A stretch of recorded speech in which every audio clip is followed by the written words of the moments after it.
9개의 재앙을 내린 후에도 바로가 마음을 바꾸지 않자 하나님은 모세에게 애굽의 모든 장자들이 죽을 것임을 바로에게 경고하게 합니다. 왕의 장자부터 여종의 장자까지, 그리고 가축에 처음 난 것이 모두 죽게 되는 소위 말하는 장자 재앙을 맞게 될 것임을 알려주는 것이죠. 그리고 이 재앙은 마지막 재앙이 됩니다.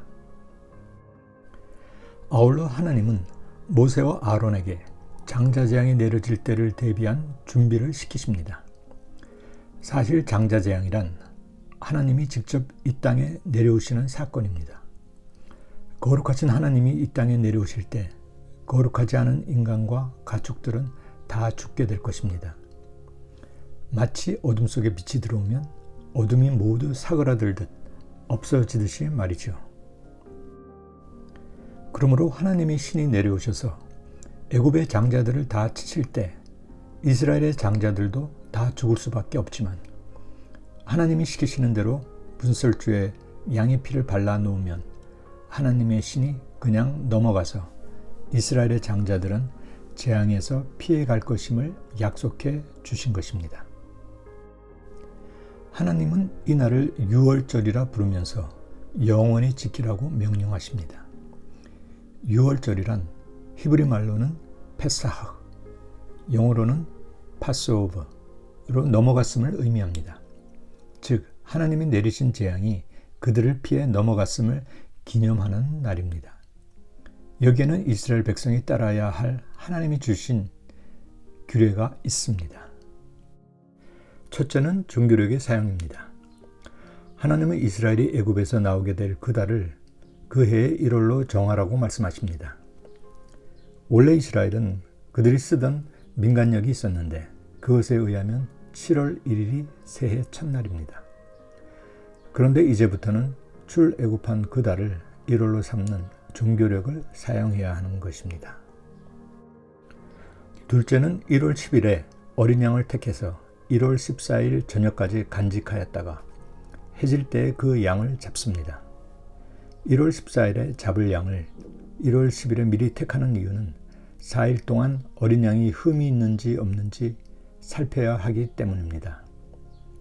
왜냐하면 흠 없는 어린 양을 잡아야 하기 때문이죠. 셋째는 1월 14일 해질 때에 어린 양을 잡고 그 피를 문설주와 임방에 바릅니다. 그리고 그 고기를 불에 구워 무교병과 쓴 나물과 함께 다 먹어야 합니다. 이때 허리에 띠를 띠고 신을 신고 지팡이를 잡고 급히 먹어야 합니다.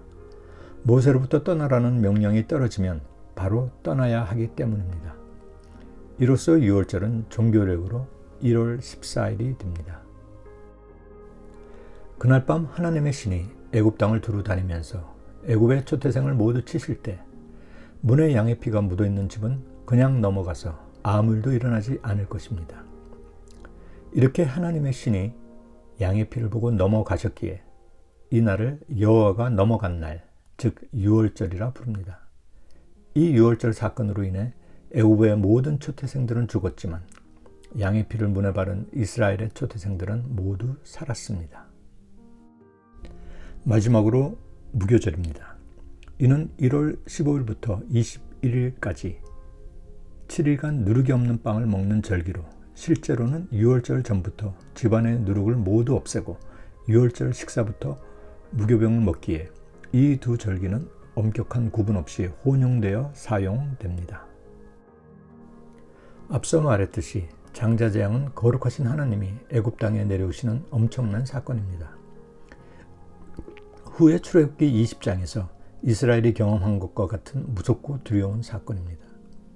그것은 무한하신 분이 유한한 공간에 들어오시는 사건이며 유한한 피조물들이 더 이상 그 안에 설 자리가 없어지는 사건입니다. 그러므로 유한한 공간 안에 있는 피조물들은 다 소멸할 수밖에 없는 상황인 것이지요. 그런데 그런 하나님이 애굽 땅에 내려오셨음에도 왜 모든 사람들이 다 죽지 않고 애굽의 장자만 죽었을까요?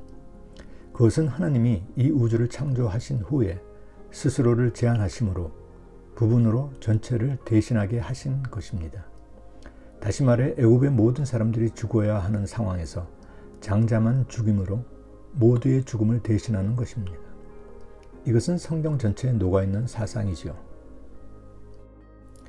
예를 들면 로마서에서 바울이 한 사람의 순종치 아니함으로 많은 사람이 죄인 된 것 같이 한 사람의 순종하심으로 많은 사람이 의인이 될 것이라고 주장한 것과, 그리고 제사하는 처음 익은 곡식가루가 거룩한 즉 떡덩이도 거룩하고 뿌리가 거룩한 즉 가지도 거룩하다라고 말한 것도 같은 맥락에서 이해될 수 있습니다.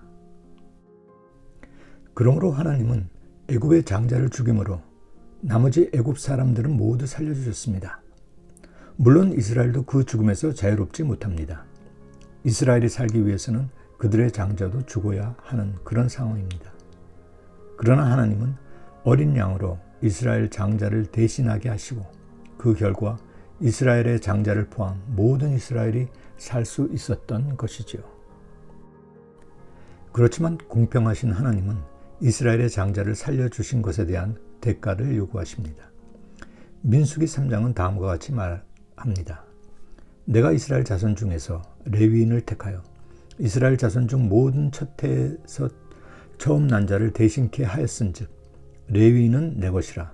처음 난 자는 다 내 것임은 내가 애굽 땅에서 그 처음 난 자를 다 죽이던 날에 이스라엘의 처음 난 자는 사람이나 짐승을 다 거룩히 구별하였음이니 그들은 내 것이 될 것임이라. 그래서 하나님은 이스라엘의 장자 수만큼 레위인으로 대속하게 하십니다.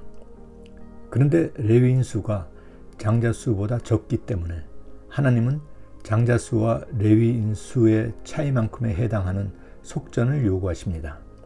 이러한 사실은 하나님이 택하셨다는 이유로 무조건적인 은혜를 받는 것이 아니라 오히려 하나님의 선택을 받은 자에게는 그에 따른 책임이 있다는 것을 우리에게 가르쳐 줍니다.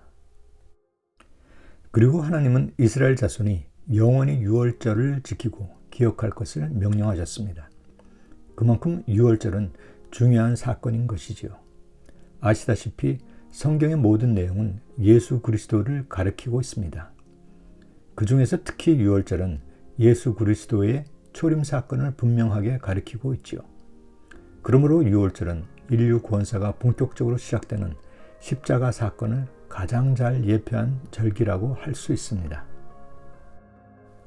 유월절 어린 양의 피로 하나님의 백성 이스라엘을 애굽의 종에서 해방시켰듯이 예수님도 십자가에서 흘린 피로 인류를 죄에서 해방시키셨습니다. 그래서 성경은 어린 양이 예수 그리스도를 예표함을 증언하고 있습니다. 세례 요한은 예수님을 세상 죄를 지고 가는 하나님의 어린 양이로다 라고 말했으며, 바울은 우리의 유월절 양 곧 그리스도라고 증거했습니다. 유월절 어린 양이 1월 10일 자신이 죽을 집으로 갔듯이 예수님도 십자가에 돌아가시기 4일 전에 십자가를 지실 곳인 예루살렘으로 나귀 타고 들어가셨습니다. 사람들은 종려나무 가지를 흔들며 호산나를 외치며 예수님이 그들을 구원하실 구원주이심을 확인하였습니다. 참고로 후에 우리는 이날을 종려주일로 기념하고 있습니다. 그리고 4일 후 십자가에 달려 돌아가시기 전에 제자들과 마지막 만찬인 유월절 식사를 합니다.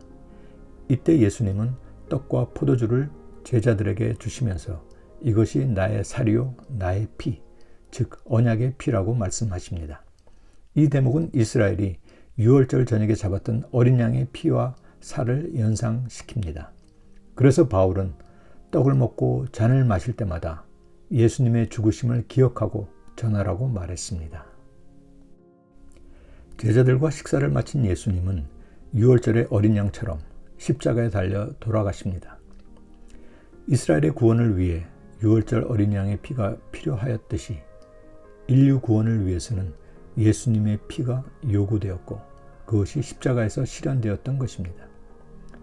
그러므로 십자가 사건은 단순히 한 명의 도덕적인 인간이 다른 사람들을 위해 대신 죽은 미담 사건이 아니라 하나님이 아브라함과 맺었던 아브라함 언약의 성취인 것입니다. 창세기 15장 9절에서 17절은 하나님과 아브라함이 언약을 맺는 장면을 그리고 있습니다. 이 언약식은 고대 국가 간의 언약처럼 동물을 반으로 쪼갠 후에 하나님과 아브라함이 쪼갠 동물 사이를 지나감으로 언약을 지키겠다고 약속하는 것입니다. 그런데 이때 쪼갠 동물 사이를 하나님만 지나가십니다. 그것은 아브라함이 언약을 어겨도 하나님이 죽으심으로 언약을 지키겠다는 뜻이고, 후에 아브라함의 후손들이 언약을 어겼을 때 하나님이 십자가에서 죽으실 수밖에 없으셨던 것입니다. 유월절 다음 날부터 무교절이 시작됩니다. 1월 15일부터 21일까지 일주일간 누룩이 들어가지 않는 무교병을 먹는 절기입니다. 이 무교절 기간이 7일간이므로 이 기간 중에 토요일, 즉 안식일이 있게 됩니다. 그리고 이 안식일 다음 날인 일요일을 초실절이라 부릅니다. 초실절은 그해 보리가 처음 익는 날, 즉 첫 열매가 열리는 날이기도 합니다. 6월절에 돌아가신 예수님은 안식일 다음 날인 일요일에 부활하셨습니다. 즉 초실절에 부활하신 것이지요. 그래서 바울은 첫 열매가 열리는 날에 부활하신 예수님을 부활의 첫 열매라고 고린도전서에서 말하고 있습니다. 그러므로 무교절 안에 초실절이 들어가 있다는 것은 십자가 사건 속에 부활의 약속이 숨어 있다는 것을 의미합니다.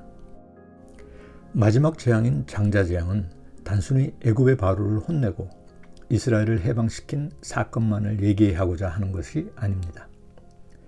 그 속에는 예수 그리스도의 십자가를 믿고 따르는 자는 결국 부활을 통한 영생을 누릴 것이라는 하나님의 약속이 숨겨져 있는 것이죠. 그리고 그 약속은 예수 그리스도를 이 땅에 보내심으로 성취되었던 것입니다.